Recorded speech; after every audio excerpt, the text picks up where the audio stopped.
arkanul iman sekarang, rukun iman. Nggak sah iman kita kecuali dengan melaksanakan daripada yang namanya dikatakan arkanul iman sittah. Rukun iman ada 6 perkara. Yang pertama antu'mina billah, beriman kepada Allah Subhanahu wa taala. Apa itu dikatakan arkanul iman? Iqbalul qalb, hati ini menerima. Al-iman, hati ini menerima. Wa iz'anuhu dan tunduk lima ulima bid-darurah annahu min dini Muhammad sallallahu alaihi wasallam. Kita menerima, hati kita tunduk patuh atas apa-apa yang dibawa daripada syariat ini oleh Nabi Muhammad sallallahu alaihi wasallam. Di antaranya apaan? Yang diajarkan di dalam hadis Jibril, ma huwal iman? Apa itu iman? Al-iman an tu'mina billah. Diajarin Rasulullah SAW.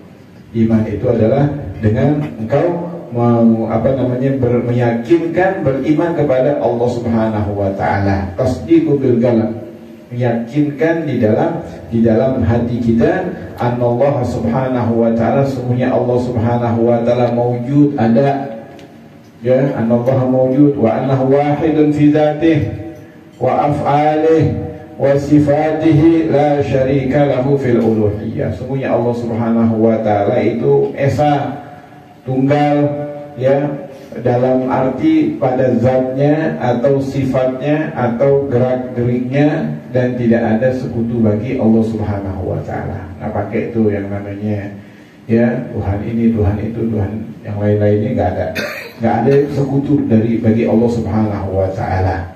Wahya istihqaqul al-ibadah wa annahu yajibu lahu ta'ala kullu kamal yaliku bi dzatihi al-aliyah wa yastahilu alaihi jami'un naqais. Dan kita wajib untuk mengimankan daripada ketuhanan daripada Allah Subhanahu wa taala yang pantas dengan zatnya yang mulia dan yang mustahil bagi Allah Subhanahu wa taala tentang kekurangan-kekurangan Allah Subhanahu wa taala daripada sifat-sifat yang sudah disifatkan di dalam kitabnya Habib Utsman bin Yahya, daripada sifat 20, daripada ada sifat wajib di situ, ada sifat mustahil bagi Allah Subhanahu wa taala, ada juga sifat jaiz bagi Allah Subhanahu wa taala.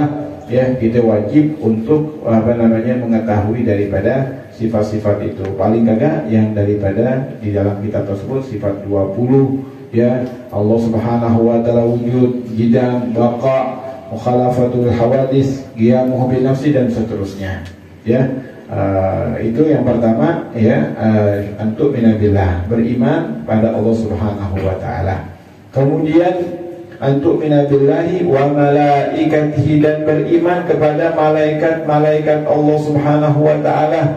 Ya, jumlah malaikat sangat banyak yang wajib untuk kita beriman, ya, daripada malaikat-malaikat Allah Subhanahu wa taala ada 10 yang udah ma'ruf tuh, Jibril, Mikail, Israfil, Israil, terus sampai 10 daripada malaikat-malaikat Allah Subhanahu wa taala. Adapun jumlah malaikat enggak diketahui kecuali Allah Subhanahu wa taala. Dan malaikat itu adalah ajsam nuraniyah, jasmani yang terbuat daripada cahaya, mu'arra'atun minal qudurat, dan yang bersih daripada kotoran-kotoran al-jasmaniyah, kotoran-kotoran jasmani, bersih daripada itu. Qadiratun ala tasyakkul, ya, bi ashkalil mukhtalifah, yang mampu untuk merubah daripada dirinya dengan berubah yang berbeda-beda. Sebagaimana yang tadi sudah dijelaskan dari awal pengajian, ya, ini semuanya diajarkan daripada hadis Jibril. Di dalam hadis tersebut, bainama nahnu julusun ma'a Rasulillah sallallahu alaihi wasallam, tatkala kami duduk bersama Rasulullah sallallahu alaihi wasallam, ya ar-rajulun, datang laki-laki, ya, fa'asna ala rukbati, dia sandarin dengkulnya dengan dengkulnya Rasulullah sallallahu alaihi wasallam. Lama lagi bertanya mahwal Islam, kemudian dijawab sampai daripada arkan Islam, ya, kemudian dijawab lagi namanya laki-laki yang bertanya, ya, shadaqtah, benar kamu. Sampai kaget sahabat, tadi nanya kamu benar, habis dia nanya kamu benar ya Rasulullah, gitu, kamu benar. Tanya lagi mahwal Islam, mahwal iman, dijawab lagi dari jawab sampai akhirnya sodakta. Kemudian lagi ditanya lagi mahwal ihsan, kemudian jawab lagi sodakta. Pas terakhir tanya itu, kemudian bangun ini laki-laki, ya, kemudian tanya lagi Rasulullah sama sahabat yang lain, ya, hal ta'lam man sa'il, kamu tahu gak siapa itu yang nanya? Kemudian dijawab bahwa Allah wa Rasulullah alam, Allah dan Rasul lebih tahu. Ya maksudnya nih, kita kalau kita nggak tahu jawaban jangan main nyeplos saja. Udah wallahu a'lam, udah Allah dan Rasulnya lebih mengetahui. Begitu. Itu kata ulama nisful ilm. Pertanyaan yang kita kagak tahu jawabannya, kita jawab dengan Allahu a'lam, itu setengah daripada ilmu. Jangan segan-segan, ya, jangan segan-segan untuk bertanya, menjawab seperti itu. Jangan tidak, menurut saya jawabannya begini-gini. Logikanya seperti ini. Jangan dong. Mana kitabnya? Ada ulama yang yang jawab seperti itu, apa kan enggak? Kita ngaji pernah dapat dari guru kita begitu, dia nukil dari kitab ini begini-gini, apa kan enggak? Gitu. Kalau kita nggak tahu, Allah itu tanya yang lain deh. Banyak ulama-ulama dulu begitu. Dia nggak tahu dilemparan ini. Ya, ditanya benar-benar. Ya, kalau emang dia merasa itu adalah yang ditanyakan penting, datang. Mereka agak main telepon aja, main WhatsApp, main ini, nggak penting tuh berarti pertanyaannya. Kecuali dalam keadaan darurat, dalam keadaan terdesak gitu, nggak apa-apa.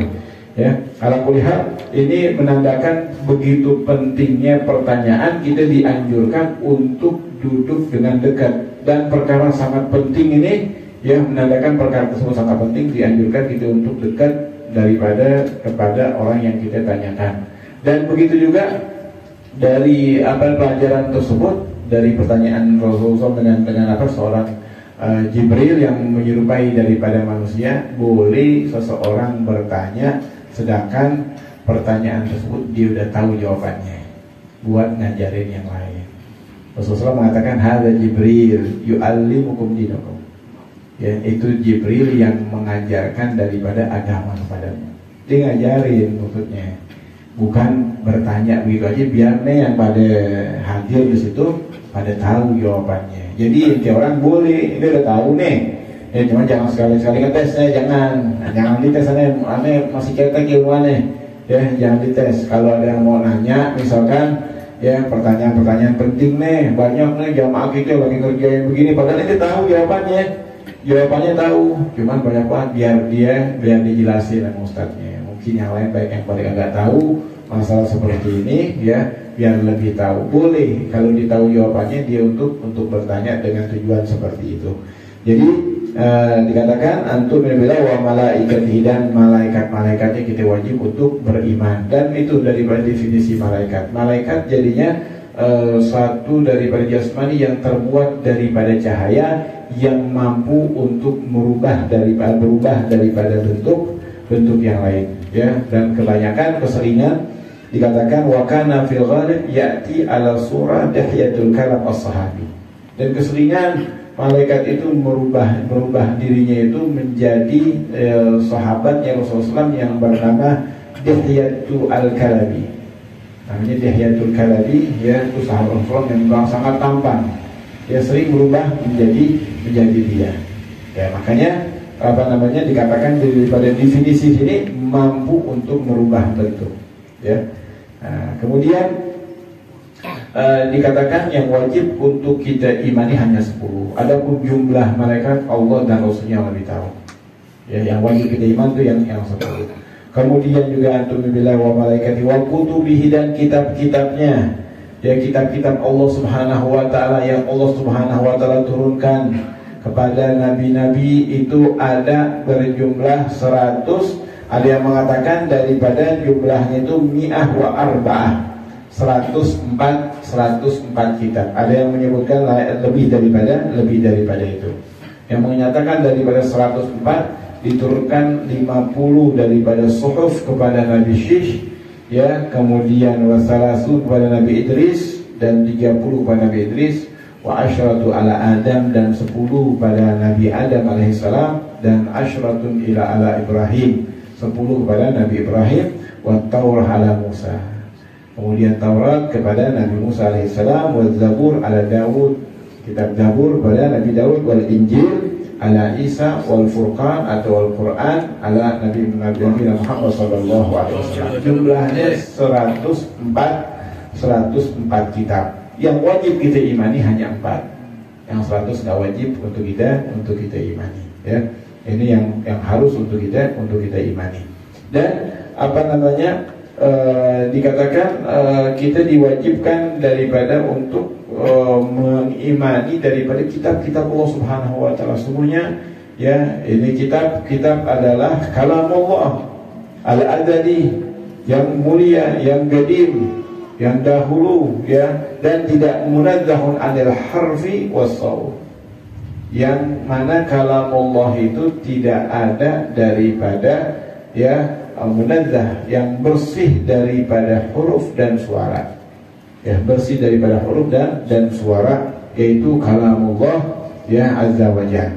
Kemudian dikatakan yang keempat, dan kita diwajibkan padanya untuk beriman kepada rasul-rasul Allah Subhanahu wa taala. Ya, siapa itu rasul? Rasul adalah al-anbiya, para nabi alladzina umiru bitabligh, yang diperintahkan untuk menyebarkan ma'awhallahu bihi ilaihim, apa-apa yang diwahyukan Allah Subhanahu wa taala kepada mereka. Kemudian diperintahkan setelah Allah Subhanahu wa taala wahyukan kepada para rasul tersebut, dianjurkan untuk menyebarkannya. Itu namanya rasul. Tapi kalau dia diwahyukan tapi tidak diperintahkan untuk menyebarkannya, itu bukan dikatakan rasul tapi nabi. Jadi semuanya rasul itu nabi, dan tidak semua nabi itu adalah rasul. Wajib padanya kita untuk mengimani daripada rasul-rasul yang diutus oleh Allah Subhanahu wa taala. Yang wajib untuk kita imani hanya ada 25. Ada yang lebih daripada itu tidak wajib untuk kita imani. Adapun apa namanya Khidir alaihissalam, beliau ada khilaf daripada ulama ya, apakah dia nabi atau wali. Ya, itu ada khilaf antara ulama, baik ulama sufi atau ulama apa namanya muhaddis. Itu ada khilaf tentang itu. Pandangan daripada Al-Habib Abdullah bin Muhsin Al-Atas di dalam majmu' kalamnya beliau, annahu wali, dia adalah seorang wali min awliyaillah ya, Khadir alaihissalam. Kemudian disebutkan ada sifat-sifat yang wajib bagi para rasul, dan sifat mustahil dan sifat jaiz. Ya, sifat wajib udah kita tahu, siddiq, wal tabligh, wal amanah, wal fatanah, itu ma'ruf udah. Kemudian juga mustahil itu lawannya as-siddiq, yang jujur, lawannya yang tidak jujur, wahyal kadzib. Wal tabligh, yang menyampaikan, lawannya al-kitman, yang tidak menyampaikan, yang menutupi apa yang yang diutuskan, yang diwahyukan oleh Allah Subhanahu wa taala. Ini enggak ada, mustahil. Rasul itu diutus oleh Allah Subhanahu wa taala untuk menyebarkan, kemudian dia mempunyai sifat kitman, dia enggak sebar, enggak mungkin, mustahil bagi para rasul. Kemudian wal amanah, ya, lawannya khianat. Dia enggak sampai ini tuh, dia khianat pada Allah Subhanahu wa taala, apa yang ditentukan oleh Allah Subhanahu wa taala daripada wahyu-wahyu Allah Subhanahu wa taala, itu enggak mungkin dia berkhianat. Kemudian wal fatanah, dan cerdas. Tak mungkin ada para rasul yang mana dia abelah atau dia idiot atau yang lainnya. Ini dikatakan wal balada, itu sifat mustahil bagi para rasul. Ya, kemudian dan ada sifat yang jaiz, yang boleh ada, boleh tidak. Jaiz yaitu satu, dikatakan wal jaiz wahid wa hiya ittisaf bil a'radil basyariyyah allati la tudullu an-nagas. Ya, sifat-sifat basyariyah, kemanusiaan yang tidak ada cacat, kekurangan di situ. Seperti apa? Seperti sakit yang ringan, kal maridul khafif. Ya, bi khilaf ma yadullu alaihi kal juzam wal baras. Beda dengan penyakit-penyakit yang mana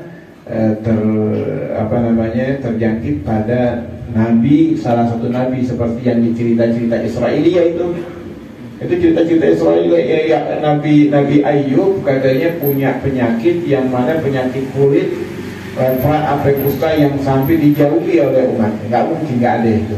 Ini mustahil. Ya, sifat yang jaiz itu sifat yang boleh pada para rasul sakit biasa.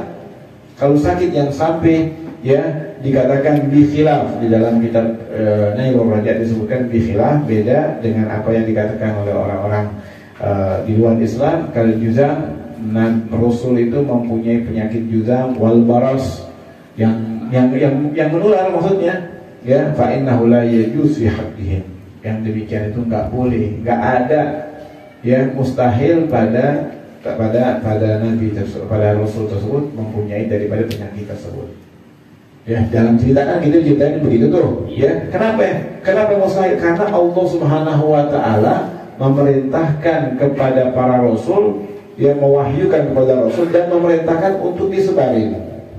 Kalau misalkan ada nanti itu orang-orang yang bertepatan daripada umat-umatnya para rasul tersebut tuh, yang mempunyai, yang mengidap daripada penyakit itu atau rasulnya, kemudian nanti dia protes di hadapan Allah Subhanahu wa taala, ya Allah, bagaimana kita mau beriman kepada rasul tersebut, dia membawakan wahyumu sedangkan dia bawa penyakit. Maka hujahnya dia lebih kuat. Dengan dia nggak ikutin daripada rasulnya, hujahnya dia nanti di hari kiamat lebih kuat. Dan nggak ikutin dia, kenapa mau bunuh diri ya? Mau sakit nggak mungkin. Kenapa engkau menurunkan daripada rasul yang punya penyakit menular, ya Allah? Nanti ada sanggahan, ada bantahan-bantahan daripada umat seperti itu. Jadi mustahil pada Nabi itu mempunyai penyakit yang sampai dijauhi yang orang. Kalau penyakit-penyakit, mungkin ada penyakit kulit tapi nggak separah itu, nggak sampai dijauhi, nggak ada penyakit, ya penyakit biasa kayak layaknya daripada manusia. Itu yang wajib untuk kita imani, yaitu beriman kepada rasul-rasul yang diutus oleh Allah Subhanahu wa taala. Kemudian ya, antumina billahi wa malaikati wa kutubi wa rusulih, ya wa bil yaumil akhir. Ya. Dan yang terakhir kita wajib untuk beriman, ya wa bil yaumil akhir. Yang kelima, wa bil yaumil akhir, dengan hari kiamat. Ya, dikatakan dinamakan daripada yaumil akhir, ya li anna la laila ba'dahu, enggak ada malam setelah itu. Maka dikatakan hari akhir. Hari akhir, kenapa? Udah terakhir bentuk hari, nggak ada malam ba'dahu. Ya, dikatakan sumia bidzalika li'annahu la laila ba'dahu. Dinamakan hari akhir karena tidak ada malam setelah itu. Ya, yaumul akhir minal maut ila akhir ma yaqa. Itu maksudnya hari kiamat, setelah sampai dari batasan dia meninggal dunia sampai ya dihidupkan lagi. Kemudian dikatakan diwajibkan kita untuk beriman wa mana al-iman at-tasdiq bi annahu haq. Kita wajib meyakinkan bahwa hari akhir itu hak, benar ada. Ya, daripada al-mizan itu diantaranya. Ya, ada timbangan, ada sirat, ya, jembatan, wal jannah wal nar, ya. Itu maksudnya hari akhir itu rangkaiannya itu mencakup daripada mizan, sirat, kemudian jannah wanar. Itu kita wajib mengimankan bahwa itu adalah benar, ya. Begitu juga soal malaken, munkar dan nakir, itu juga benar. Itu termasuk daripada mencakupan daripada hari akhir. Begitu juga kenikmatan kubur ada, ya, azab kubur ada, ya, dan apalagi daripada macam-macamnya daripada perkara-perkara yang yang ada di barzakh, itu alam barzakh, itu namanya yaumil akhir.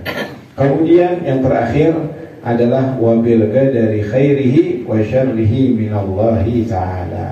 Dan kita wajib untuk beriman dengan apa? Dengan takdir Allah Subhanahu wa taala. Al-qadar, sudah ditakdirkan dan digadarkan, ya, daripada takdir tersebut, ya. Bahkan dikatakan Allah Subhanahu wa taala sudah dikatakan bi al-iman bi annahu la budda min wuqu'i ma qadarullah. Kita wajib untuk beriman apa-apa yang sudah ditakdirkan oleh Allah Subhanahu wa taala. Wa annahu yastahil wuqu' ma lam yuqaddirhu, dan mustahil terjadi sesuatu dengan apa yang Allah enggak takdirkan. Kayaknya ada sebagian sahabat yang mana dia tatkala ingin dibunuh oleh Hajjaj bin Yusuf, orang yang zalim, ya, di zaman itu banyak membunuh sahabat-sahabat, banyak yang dibunuh oleh beliau. kemudian tatkala dia ingin menghunuskan daripada pedangnya ke salah satu daripada sahabatnya, lupa Al-Faqir namanya, kemudian dengan lantang sahabat tersebut menjawab, Allah Subhanahu wa Ta'ala tidak akan mematikan aku ya kecuali dengan apa yang sudah ditulis oleh Allah Subhanahu wa Ta'ala. Maksudnya pedangmu itu tidak bisa membunuhku. Yang membunuh adalah yang mematikan Allah Subhanahu wa Ta'ala. Sampai gemetar dia dengan apa? Dengan jawaban daripada sahabat tersebut. Jadi yang mematikan pedang itu nggak mematikan, apalagi corona, nggak mematikan. Yang mematikan Allah Subhanahu wa Ta'ala. Kalau belum takdir kita lihat, kemarin sakit udah gitu ya Allah mati juga, nggak mati-mati. Belum ditulis oleh Allah Subhanahu wa Ta'ala. Nggak ada yang bisa mematikan kecuali Allah Subhanahu wa Ta'ala. Yakin, kita meyakinkan daripada mazhab Ahlus Sunnah wal Jamaah, api itu tidak membakar. Yang membakar adalah Allah Subhanahu wa Ta'ala. Pedang itu tidak membunuh. Yang membunuh, yang mematikan adalah Allah Subhanahu wa Ta'ala. Kalau belum ditulis ajalnya oleh Allah Subhanahu wa Ta'ala, nggak bisa. Cuman kita ini daripada adabnya kita kepada Allah Subhanahu wa Ta'ala, kalau daripada perkara-perkara yang jelek, jangan kita bilang ini yang mematikan Allah Subhanahu wa Ta'ala. Jangan. Ini kesalahan kita lewat sini tadi. Ya, mungkin kita kena kecelakaan atau misalkan bocor banjir, jangan kita udah takdir nih. Ya, benar udah ditakdirkan oleh Allah Subhanahu wa Ta'ala, betul. Cuman kita salahkan pada diri kita teledor jalannya begini. Udah ditulis oleh Allah Subhanahu wa Ta'ala. Gak mungkin ya itu bukan daripada takdir Allah Subhanahu wa Ta'ala. Bahkan ya satu pun daripada dedaunan yang jatuh ditulis udah dari catatan di sisi Allah Subhanahu wa Ta'ala. Ini semuanya kita wajib untuk beriman kepada apa yang dijelaskan rukun iman yang 6 perkara tadi. Kita wajib untuk meyakinkan daripada rukun tersebut. Jadi banyak ada sebagian orang, mereka tatkala diambil salah satu keluarga itu teriak-teriak kagak terima gitu. Ini kagak beriman ini. Buru-buru di istighfar, suruh disebut lagi, ucapin 2 kalimat syahadah. Khawatir ya dengan dia nggak meyakinkan seperti itu keluar daripada Islam. Ya auzubillah min dzalika, istighfar. Ya, ini udah ditulis oleh Allah Subhanahu wa Ta'ala. Banyak bagian orang dia salah satu anggota keluarganya dia cabut nyawanya oleh Allah Subhanahu wa Ta'ala, dia teriak-teriak histeris begitu. Itu nggak menerima itu takdir Allah Subhanahu wa Ta'ala. Sesungguhnya as-sabru itu fi sadmatil ula. Yang dikatakan wa basyirus sabirin, kasih kabar gembira buat orang-orang yang sabar itu. Ya, apa itu ganjarannya? Surga di sisi Allah Subhanahu wa Ta'ala. Dikatakan sabar itu fi sadmatil ula, ada gencatan yang pertama. Dia tahu tuh musibah seperti itu. Ya, dia tahu ini semua dari Allah Subhanahu wa Ta'ala. Ucapkan inna lillahi wa inna ilaihi raji'un. Ya, kita ini semuanya milik Allah Subhanahu wa Ta'ala, akan kembali kepada Allah Subhanahu wa Ta'ala. Ucapkan kalimat tersebut, terima itu dah. Dia mau sedih nanti setelah itu ditinggal apa-apa, tapi jangan meratap. Nggak boleh kita meratap kalau ada salah satu anggota keluarga kita ya diambil oleh Allah Subhanahu wa Ta'ala, menangis. Rasulullah menangis saat putranya meninggal, Ibrahim. Ya, menangis Rasulullah, tapi tidak meratap kayak sebagian orang. Itulah daripada pelajaran kita daripada rukun iman. Kemudian yang terakhir, fasal yang berikutnya, ini sebetulnya ada fasal dikatakan wa makna. Halaman 3, wa makna la ilaha illallah la ma'budu bihaqqin fi wujudi illallah. Jadi itu takdir khairihi wa syarrihi, yang baik atau yang buruk itu dari Allah Subhanahu wa Ta'ala. Kita wajib untuk beriman, baik itu takdirnya ya khair ya ataupun takdirnya syar, itu semuanya dari Allah Subhanahu wa Ta'ala. Hanya saja yang buruk itu jangan kita nisbatkan ya pada Allah Subhanahu wa Ta'ala. Kita tahu ini dari Allah Subhanahu wa Ta'ala, cuma kita nisbatkan pada kita, diri kita. Ya, bukan berarti ini kita yang kerja, enggak, ini dari Allah Subhanahu wa Ta'ala, cuma ini kesalahan dari kita. Ya, mungkin Allah Subhanahu wa Ta'ala yang memuji kita untuk menarik kita biar kita sadar, maka diberikan daripada keburukan oleh Allah Subhanahu wa Ta'ala.